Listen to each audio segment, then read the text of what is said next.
Israel Lebanon যুদ্ধবিরতি বৃদ্ধি, mine বিছালে ইরানকে দেখামাত্র গুলির কড়া নির্দেশ ট্রাম্পের। ন্যাটোর ভাঙন কি সন্নিকটে? স্পেনকে বহিষ্কার ও ব্রিটেনের উপর ট্রাম্পের কঠোর শাস্তিমূলক হুমকি। মাদুরোকে ধরার গোপন তথ্য কোটি টাকার জুয়া, 60 বছরের জেলের মুখে মার্কিন সার্জেন্ট। ইরানকে সরিয়ে ইতালিকে বিশ্বকাপ খেলার অদ্ভুত প্রস্তাব, ট্রাম্প দূতের মন্তব্য ফুটবল বিশ্বে তোলপাড়। শুনছিলেন শিরোনাম, এবারে বিস্তারিত। 3 সপ্তাহ বাড়ল ইসরায়েল লেবানন যুদ্ধবিরতি। হোয়াইট হাউসে ট্রাম্পের মধ্যস্থতায় বড় সিদ্ধান্ত। তবে স্ট্রেইট অফ হরমুজে মাইন বেছানো নিয়ে ইরানকে কড়া হুঁশিয়ারি দিয়ে ট্রাম্প বললেন, দেখামাত্র গুলি চলবে। তেলের বাজারে অস্থিরতা আর হিজবুল্লাহর সাথে সীমান্ত সংঘর্ষের মাঝে ট্রাম্পের সেরা চুক্তি কি পারবে মধ্যপ্রাচ্যে স্থায়ী শান্তি ফেরাতে? বিস্তারিত দেখুন প্রতিবেদনে। মধ্যপ্রাচ্যের আকাশে বারুদের গন্ধ এখনো কাটেনি, তবে সাময়িক স্বস্তির বার্তা নিয়ে এলেও হোয়াইট হাউস। প্রেসিডেন্ট ডোনাল্ড ট্রাম্পের মধ্যস্থতায় ইসরায়েল ও লেবানন তাদের যুদ্ধবিরতির মেয়াদ আরও 3 সপ্তাহ বাড়াতে সম্মত হয়েছে।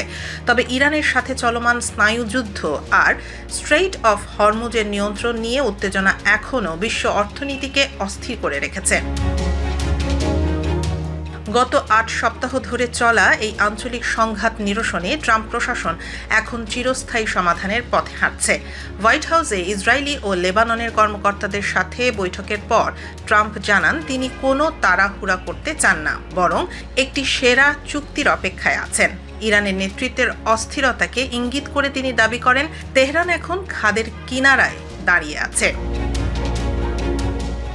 এদিকে স্ট্রেইট অফ হরমুজে ইরানের খণ্ড খণ্ড দ্রুতগামী নৌযান বা ওয়াইজ গাই শিপ নিয়ে ট্রাম্পের মন্তব্য বেশ আলোচনায়। তিনি সাফ জানিয়েছেন, যারা সাগরে মাইন বিছাবে তাদের দেখামাত্র গুলির নির্দেশ দেওয়া হয়েছে।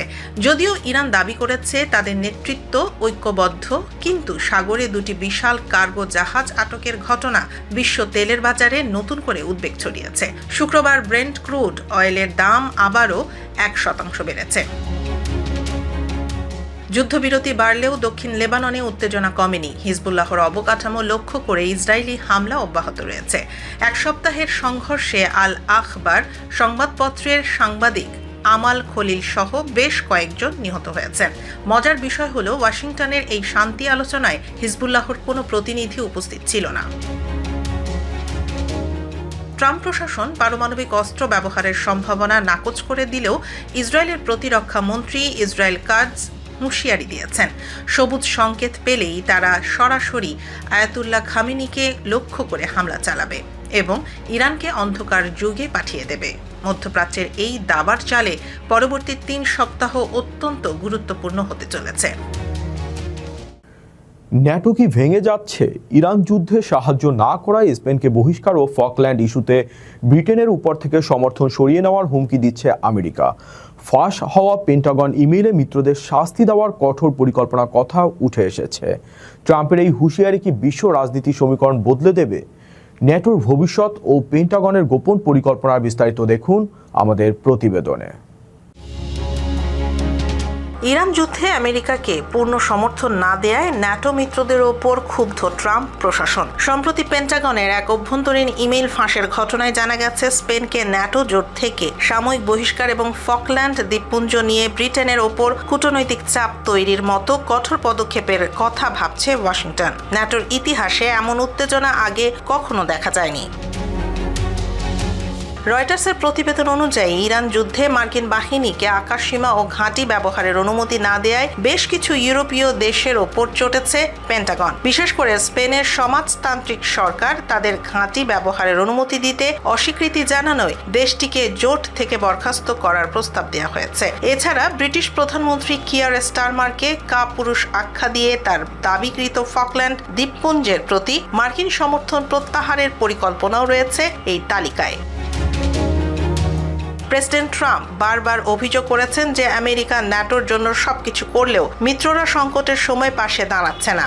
তিনি এমনকি ন্যাটো থেকে পুরোপুরি বেরিয়ে যাওয়ার হুমকিও দিয়েছেন। পেন্টাগন মুখপাত্র কিংসলে উইলসন সাফ জানিয়েছেন, আমাদের মিত্ররা যেন কেবল কাগুজে বাঘ হয়ে না থাকে তা নিশ্চিত করতে সব ধরনের ব্যবস্থা নেওয়া হবে। ৭৬ বছরের পুরনো এই সামরিক জোটের ভবিষ্যৎ এখন অনিশ্চয়তার মুখে। আমেরিকার এই কঠোর অবস্থান বিশ্ব রাজনীতিতে এক নতুন মেরুকরণ তৈরি করতে পারে। দেশের গোপন তথ্য ব্যবহার করে জুয়া, ভেনেজুয়েলার স্বৈরশাসক মাদুরোকে ধরার অভিযানের তথ্য কাজে লাগিয়ে $4 লাখ জিতেছেন এক মার্কিন মাস্টার সার্জেন্ট, কিন্তু শেষ রক্ষা হলো না। ইনসাইডার ট্রেডিং ও জালিয়াতির অভিযোগে এখন 60 বছরের জেলের মুখে এই সেনা সদস্য। সেনার পোশাকে এই ডিজিটাল জালিয়াতির বিস্তারিত দেখুন আমাদের বিশেষ প্রতিবেদনে। ভেনেজুয়েলার এক নায়ক নিকোলাস মাদুরোর পতন কি শুধুই এক সফল সামরিক অভিযান ছিল, নাকি কারো কাছে এটি ছিল রাতারাতি কোটিপতি হওয়ার সিঁড়ি? মার্কিন স্পেশাল ফোর্সের মাস্টার সার্জেন্ট গ্যানন কেন ভ্যান ডাইকের বিরুদ্ধে উঠেছে এক নজিরবিহীন অভিযোগ উঠেছে 3 জানুয়ারি মাদুরোকে ধরার অপারেশন অ্যাবসলিউট রিজলভ এর গোপন তথ্য ব্যবহার করে ভ্যান ডাইক অনলাইন প্রেডিকশন মার্কেটে $4 লক্ষ বেশি বাজি জিতেছেন। অভিযানের ঠিক কয়েক ঘন্টা আগে তিনি বাজি ধরেন যে মার্কিন বাহিনী ভেনেজুয়েলায় ঢুকবে এবং মাদুরো ধরা পড়বেন। যখন সাধারণ মানুষের কাছে এটি ছিল অনিশ্চিত, তখন ভ্যান ডাইক জানতেন ঠিক কি হতে যাচ্ছে। ম্যানহাটন আদালত তার বিরুদ্ধে ইনসাইডার ট্রেডিং এবং সরকারি তথ্য চুরির অভিযোগ এনেছে। অপরাধ ঢাকতে তিনি ভিপিএন এবং বিদেশি ক্রিপ্টোকারেন্সি অ্যাকাউন্ট ব্যবহার করলেও শেষ রক্ষা হয়নি। দোষী সাব্যস্ত হলে তাকে কাটতে হতে পারে জীবনের পরবর্তী 60 বছর জেলখানায়। দেশের বিশ্বাস ভঙ্গ করে ব্যক্তিগত মুনাফা লোটার এই ঘটনা মার্কিন সামরিক বাহিনীর ভেতরেও ব্যাপক বিতর্কের জন্ম দিয়েছে।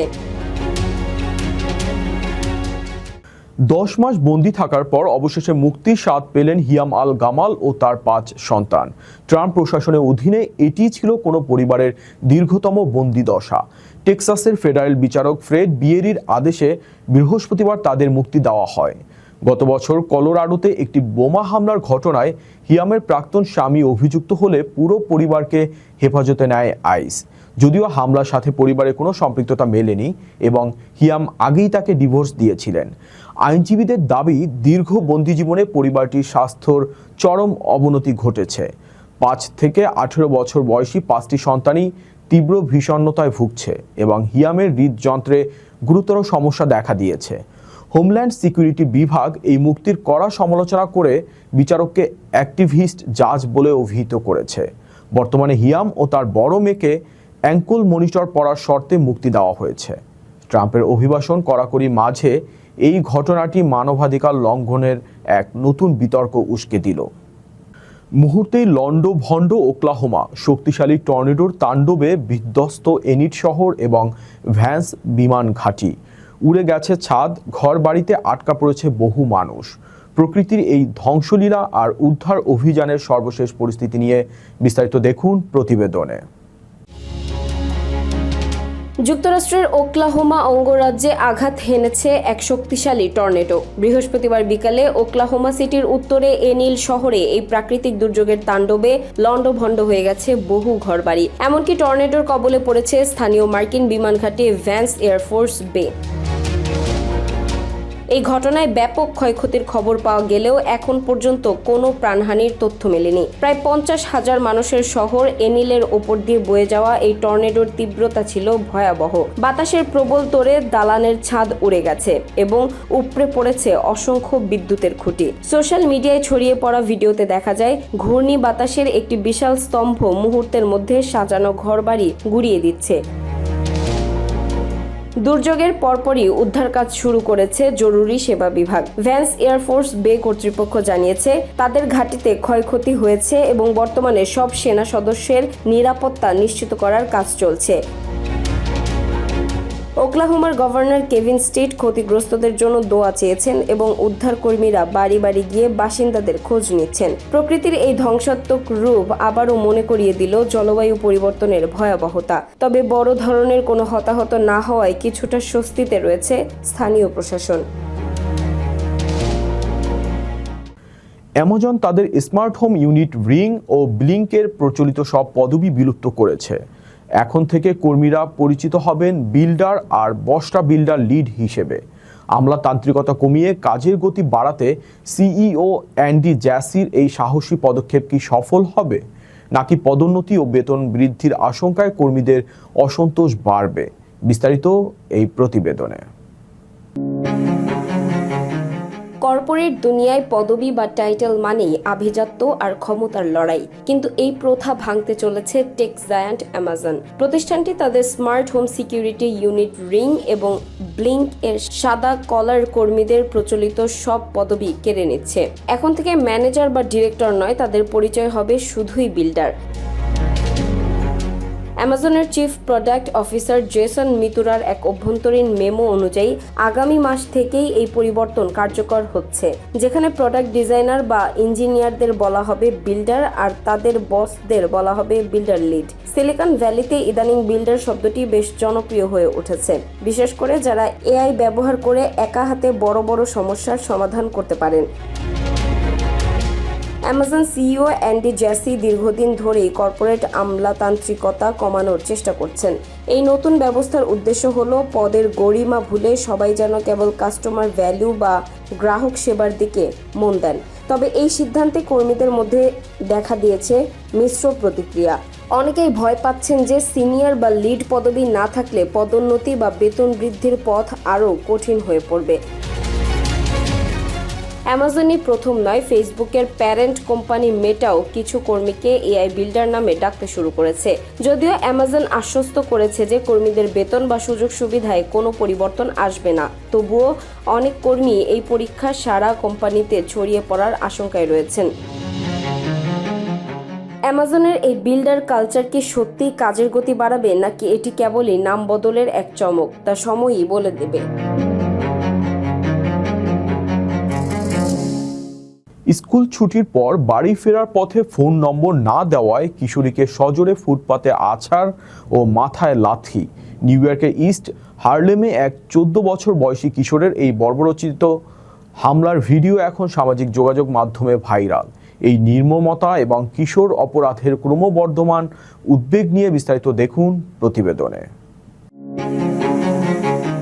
রাস্তায় আটকে ফোন নম্বর চেয়েছিল এক কিশোর, কিন্তু সেই প্রস্তাবে সাড়া না দেওয়ায় 15 বছর বয়সী এক স্কুল ছাত্রীর ওপর নেমে এলো অমানবিক নির্যাতন। নিউ ইয়র্কের ইস্ট হার্লেমে ঘটে যাওয়া এই নৃশংস হামলার ভিডিও সোশ্যাল মিডিয়ায় ভাইরাল হতেই শহর জুড়ে তীব্র ক্ষোভের সৃষ্টি হয়েছে। পুলিশ জানায়, গত সোমবার স্কুল ছুটির পর 107 নম্বর স্ট্রিট ও 3rd অ্যাভিনিউয়ের মোড়ে 14 বছর বয়সী এক কিশোর ওই ছাত্রীর পথ রোধ করে দাঁড়ায়। ভিডিওতে দেখা যায় কিশোরীটি তাকে এড়িয়ে যাওয়ার চেষ্টা করলেও ওই বখাটে তাকে বারবার বাধা দিচ্ছে এবং অকথ্য ভাষায় হুমকি দিচ্ছে। এক পর্যায়ে কিশোরীটি সেখান থেকে চলে যেতে চাইলে ওই কিশোর পেছন থেকে তাকে পাজা কোলা করে তুলে সজোরে পাকা রাস্তায় আছড়ে ফেলে। কিশোরীটি যখন রাস্তায় পড়ে যন্ত্রণায় কাতরাচ্ছিল, তখন ওই পাষণ্ড কিশোর তার মাথায় সজোরে লাথি মেরে সেখান থেকে হেঁটে চলে যায়। এই ঘটনায় কিশোরীটি মাথায় গুরুতর চোট পেয়েছে এবং বর্তমানে সে হাসপাতালে চিকিৎসাধীন। পুলিশ অভিযুক্ত কিশোরকে দ্রুত গ্রেফতার করে তার বিরুদ্ধে শারীরিক নির্যাতনের মামলা করেছে। প্রকাশ্য দিবালোকে কিশোরী নিগ্রহের এই লোমহর্ষক ঘটনা আবারও শহরের নিরাপত্তা এবং কিশোর অপরাধের ভয়াবহ চিত্র ফুটিয়ে তুলেছে। সিলেট সফরে আসছেন প্রধানমন্ত্রী তারেক রহমান। আগামী 2 মে এই সফরকে ঘিরে ইতিমধ্যে জোর প্রস্তুতি শুরু হয়েছে জেলায়। সফরের অংশ হিসেবে তিনি বাসিয়া নদীর পুনঃখনন কার্যক্রম সহ একাধিক গুরুত্বপূর্ণ প্রকল্পের উদ্বোধন করবেন। লতিফুর রহমান উজ্জ্বলের প্রতিবেদনে বিস্তারিত জানাচ্ছেন ফারজানা আফরোজ। আগামী 2 মে সিলেট সফরে আসছেন প্রধানমন্ত্রী তারেক রহমান। সফরের অন্যতম প্রধান আয়োজন হিসেবে তিনি উদ্বোধন করবেন শহীদ প্রেসিডেন্ট জিয়াউর রহমানের স্মৃতি বিজড়িত বাসিয়া নদীর পুনঃখনন কার্যক্রম। একসময় সুরমা ও মেঘনা নদীর সঙ্গে সংযুক্ত ছিল এই বাসিয়া নদী। জিয়াউর রহমান তার জীবদ্দশায় এখানে দুবার সফর করেন এবং নদী খনন কার্যক্রমের সূচনা করেন। বর্তমানে নদীটি পুনঃখননের মাধ্যমে প্রায় 5,000 হেক্টর জমিতে সেচ সুবিধা নিশ্চিত করা, পাশাপাশি বন্যা ও জলাবদ্ধতা থেকে স্থানীয় জনগণকে রক্ষার পরিকল্পনা নিয়েছে সরকার। আসলে আমরা এই খালটা আগের সময় বাসিয়া নদী নামে ছিল, বর্তমানে বাসিয়া খাল হিসাবে পরিণত হয়েছে। এখানে আমাদের এই বাসিয়া খালে আমাদের কোনো পানি থাকে না, যেমন ভাদ্র মাস শেষেই যখন খুব বন্যার সময় থাকে তখন একটু পানি থাকে, বন্যার শেষেই ভাদ্র মাস থেকে নদীর এই খালের পানিটা চলে যায়, সোজা সুরমা নদীতে চলে যায়। তখন আমাদের দুপাশে যে কৃষকগুলো আছে সম্পূর্ণ আমরা কৃষক, আমি আমার বাবা কৃষক, আমি কৃষকের ছেলে কৃষক, কিন্তু এখন পর্যন্ত আমাদের এই খাল থেকে আমরা কোনো পানি উঠাইতে পারি না। এই খাল খনন করলে আমাদের কৃষকরা বাঁচবে এবং কি খাল খনন করার পাশাপাশি এখানে একটা সুইচ গেট যদি রাখা হয়, পাশাপাশি যদি ব্রিজটা বড় করা হয়, আমাদের বৃহত্তর মাসুকগঞ্জ বাজার মানে এতটুকু উপকারিত হবে সেটা আমরা ভাষা প্রকাশ করতে পারছি না। বা আমাদের এই যে খাল খনন, এই খননটা আজ থেকে প্রায় 20-25 বছর আগে, 30 বছর আগে প্রধানমন্ত্রী জনাব তারেক রহমানের বাবা উনি করে গেছিলেন। আমাদের জন্মই ছিল না তখন। এই খাল খনন করার পরে আমাদের এই কৃষি উন্নয়ন অনেক ভালো ছিল, আমাদের মানুষে ক্ষেত করে অনেক টাকা উপার্জন করেছিল। বিগত 15-16 বছর ধরে এই খালটা আমাদের ভরাট হয়ে গেছে। তাই আমাদের প্রধানমন্ত্রী এখন দল ক্ষমতায় আসার পরে 1 মাসের মধ্যেই যে প্রস্তুতি নিচ্ছেন যে খাল খননটা আমাদের অনেক খুব আনন্দের বিষয়। সরকার দেশের স্বার্থে নদী, খাল, বিল ও জলাধার পুনঃখনন কর্মসূচি হাতে নিয়েছে। এই কার্যক্রম বাস্তবায়ন করা হবে 2টি পদ্ধতিতে, স্ক্যাভেটরের মাধ্যমে এবং শ্রমিক নিয়োগের মাধ্যমে। সফরের অংশ হিসেবে প্রধানমন্ত্রী সিলেট জেলা স্টেডিয়ামে নতুন করে স্পোর্টস এবং সিলেট মেডিকেল বিশ্ববিদ্যালয়ের উদ্বোধন করবেন। এদিকে প্রধানমন্ত্রীর আগমনকে কেন্দ্র করে জোরদার করা হয়েছে আইন শৃঙ্খলা পরিস্থিতি ও নিরাপত্তা ব্যবস্থা। সাজানো হচ্ছে সরকারি ভবন, মেরামত করা হচ্ছে রাস্তাঘাট, বাড়ানো হয়েছে নগরীর পরিচ্ছন্নতা এবং সড়কের পাশের গাছপালার সৌন্দর্য বর্ধন কাজ। উপকারভোগী কৃষক হবে লাখের কাছাকাছি, প্রায় 90,000-এর মতো, কিন্তু এটার যে পরিমাণ এরিয়া এটা সার্ভ করবে এই শুষ্ক মৌসুমের সেচের সুবিধার কারণে সেটি হচ্ছে প্রায় 1.5 লাখ বিঘা, 50,000 একর বা 20,000 হেক্টর। 20,000 হেক্টর জমিতে একটা বাড়তি ফসলের সুযোগ তৈরি হবে এই শুকনো মৌসুমের সেচের কারণে। প্রধানমন্ত্রী এই সফরকে ঘিরে সিলেটে উন্নয়ন কার্যক্রমে নতুন গতি আসবে বলে আশা করছেন স্থানীয়রা। বিশ্বকাপের লড়াই কি তবে মাঠ ছেড়ে রাজনীতির টেবিলে? ইরানকে সরিয়ে ইতালিকে সুযোগ দেওয়ার অদ্ভুত এক প্রস্তাব দিয়েছেন ডোনাল্ড ট্রাম্পের এক দূত। যদিও টানা 3 বার কোয়ালিফাই করতে ব্যর্থ হওয়া ইতালির মন্ত্রী ও ফুটবল ভক্তরা একে লজ্জাজনক ও অপমানজনক বলে উড়িয়ে দিয়েছেন। ফিফাও সাফ জানিয়েছে মাঠের লড়াইয়ে জেতা ইরানই খেলবে বিশ্বমঞ্চে। বিস্তারিত থাকছে প্রতিবেদনে। মাঠে হেরে বিশ্বকাপ থেকে ছিটকে গেছে ইতালি, কিন্তু রাজনীতির টেবিলে কি তাদের জন্য দরজা খুলছে? ডোনাল্ড ট্রাম্পের এক দূতের অদ্ভুত প্রস্তাবে এখন ফুটবল দুনিয়ায় তোলপাড়।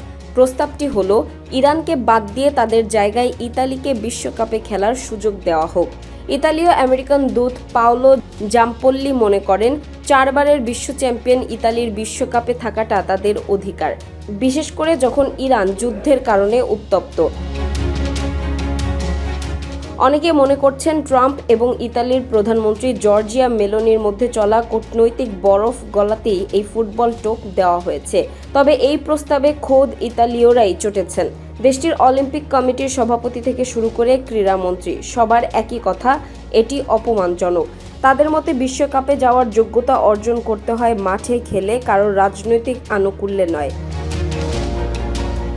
ফিফা অবশ্য সব জল্পনায় জল ঢেলে দিয়েছে। সংস্থাটি জানিয়েছে ইরান নির্ধারিত সময়েই মাঠে নামবে।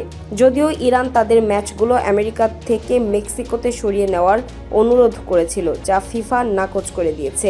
11 জুন থেকে শুরু হতে যাওয়া এই বিশ্বকাপে কি শেষ পর্যন্ত কোনো নাটকীয় পরিবর্তন আসবে, নাকি রাজনীতির এই গুঞ্জন মাঠের বাইরেই থেকে যাবে? এই ছিল Bangla one TV prime time নিউজে। পরবর্তী প্রাইম টাইম নিউজ দেখার আমন্ত্রণ জানিয়ে বিদায় নিচ্ছি আমি মোহাম্মদ সোহাগ শিকদার। এতক্ষণ সাথে থাকার জন্য ধন্যবাদ।